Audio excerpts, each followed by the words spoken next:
Hello, my lovelies. My name's Gilbert Dolthalion, and the plan for today is to show you one of the most commonly used methods to show binding, whether bias or not. I did a deep dive into bias binding last time, so if you haven't watched that yet and you want to find out what makes it so special and how to make it at home, you can watch it from the card or from the link down below after this video. This method of sewn is best used on something where the reverse isn't normally visible, as it will have two lines of stitching visible and one of them will be sewn blind. You don't need any special equipment for this except for lots of pins and patience. So let's get to the sewing.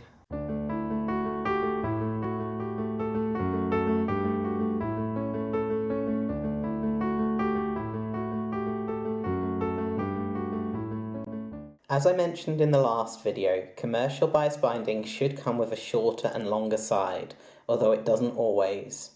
If your binding does have that, you should start this technique with the shorter side, so if it doesn't, you need to compensate. This can either be done by trimming a few millimeters off, or by rather than perfectly lining it up with the edge of your piece, by offsetting it so that the bias binding hangs off by a few millimeters. Standard practice is to use the distance between the fold and the edge of the binding as your seam allowance, so if you're working on the edge of your sewing, say the cuff of a sleeve or on the edges of a quilt, you would normally line up edges to edges, but depending on your seam allowance you may have to offset this in any case.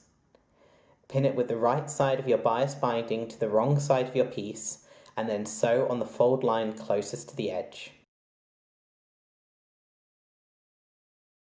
Once that's done, press it well and then flip it over and pin it down on the front side with the fold tucked under. The reason you started with the shorter side is because since this side is slightly longer, it should cover the stitches from before, and your top stitching this time should ideally go straight over the top of the first set of stitches.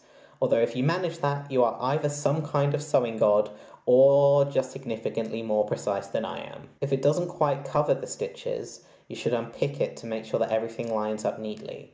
But if you're not so worried about perfect finish, you can sometimes force it over them, or you can trim down the edge of your piece slightly so there's less in the way of it folding over.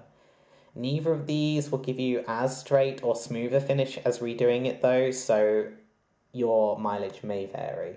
Once it's pinned, top stitch it with your stitches as close to the edge of the binding as you can manage. When finished, this stitching method should give you a neat line of top stitching on the outside and two lines of visible stitching on the inside, which is why it's preferable for something where the reverse isn't easily accessible, but it is fairly quick and easy to do. And there you have it, one way to sew binding. My tip for this method is to use an off-centered stitch.